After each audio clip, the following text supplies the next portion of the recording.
Hello, hello, hello. Welcome, my diamonds. How are we doing today? I'm hoping everyone had a wonderful day or are having a wonderful day.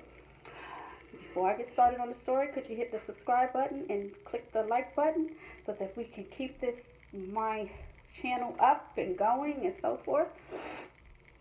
But today I'm not going to talk about basketball wives. I'm going to do another video for that, so stay tuned for that one. I'm going to talk about the VMA Awards. Now, once again, I got my paperwork over here. So, if you see me doing this, that's because I'm looking at my paperwork and my notes and everything that I wrote. I just watched the performances. I really didn't do too much of the acceptance and who won what and so forth. I know Cardi won one for hip hop. And the biggest talk is about Megan Thee Stallion featuring Nicki Minaj and Ty Dolla she got for Hot Girl Summer, the Best Power Anthem award. But the last time I checked, isn't this a video music award? So there's no video to it. So how do you even get nominated? And this is one of the reasons why I stopped watching a lot of the award shows, because it seems like it's a lot of politics.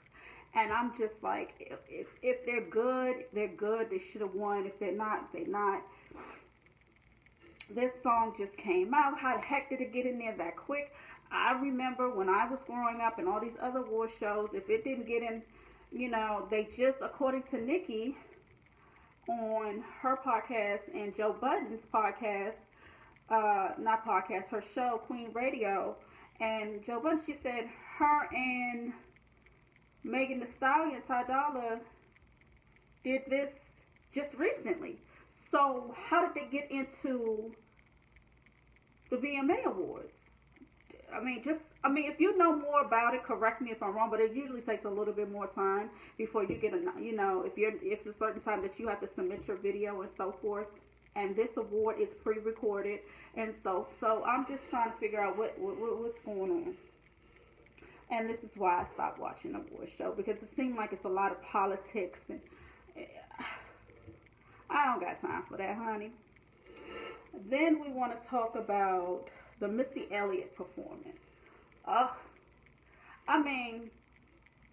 This is my era. When haven't Missy knocked it out the box? It hasn't been one time that Missy has performed, and I was just like, really? Okay. It's not been one time that I haven't been amazed. She's very creative, and she's always been over the top. In a good way, not over the top where you're just like, ooh, she's doing too much, but over the top in a good way. She's very creative. And then we want to talk about Lizzo. She performed Truth Hurts and Good as Hell. I'm all for the power movement of women and everything, but one thing I noticed is most of the women that performed, except for a few, had no clothes on. They had little clothes on. And I'm just like, why do you have to go to this extreme? Your talent shows it. Like Lizzo, she's very talented. I like how she's got this girl power going on and so forth. But, you're only half naked. Do you have to do all that? So that's just my only problem with her. And then we had Normani, and she performed Motivate. All that twerking and stuff, I'm not into that. But she can sing. The song was okay. I'm not going to say okay, because I don't like I'm looking at my face, and it's okay. It's an okay song. I think I can listen to it maybe two or three times. Then we're going to go to Miley Cyrus. And, I felt sorry for Miley, because you can tell that she's going through it. If you don't know, her husband Liam Hemsworth, she performed. He filed for divorce, and she performed "Slide Away," and this is amidst her divorce. So this was a very emotional song, and from sources, they say that she allegedly wanted to keep the marriage, try to fight for the marriage, but he was like, no, he's done. This is allegedly. I had it to anonymous sources. We have these anonymous sources, child, that said that she wants to keep, she was trying to keep the marriage, and he said, no, honey. And then there's, about that she's, I think it's she's doing drugs, um, and no, yeah, and that she cheated on him. She denied those rumors. These are all alleged. But yeah, so her performance was very emotional. You can see, I really felt her performance. I can just tell that she's going through it. Then we're going to talk about Shawn Mendes, Camille Cabello. I wasn't really feeling that one. I didn't feel, even though they're a couple, but I didn't feel that couple. That, I'm looking at them and they're looking at each other, and it's like they're trying to, look like they're a couple, and it looked like they was trying, rather than, you know, like Lady Gaga and Gerard Butler when they did that performance. I think that was who it was. Did that performance, and everybody was looking sideways, like, yeah, you could see, that there was some type of connection. I didn't see that with them too. They performed Senorita. So yeah, but I really didn't feel it. And then of course we had hip hop in the house. We had Redman, Queen Latifah, Naughty by Nature, Fetty Wap, and Wyclef Jean. Queen Latifah came up there and performed Unity to show what we were taught coming up. No man call us a bitch. We respect ourselves, and we make sure the men respect us as well. Then you had, of course, Naughty by Nature. Come on. It was like in that era, every song that came out was a feel good song. You was always partying. You was always partying. Then we had Redman. Redman, oh my gosh, we're not even going to get on him. My gosh, Redman. And then when Redman and Method Man got together, champ, it was just out of this world. And then you had Wyclef Jean, who from the Fugees, and he performed. So he was good, but I don't know what that handstand was at the end. I'm like, Wyclef, why you doing all this? But yeah, and then they all came up on stage and they performed the last song, and everything. One thing about Wyclef Jean, I don't know if you guys are aware, he speaks 5 different languages: English, Spanish, French, German, and Japanese. So this is not no uneducated man. He's very educated. He's very, you know, smart. But yes, with these, Jersey was in the house. Okay, now we're going to talk about. Oh, yes. Did y'all see how the Queen arrived? The Queen came on her motorbike.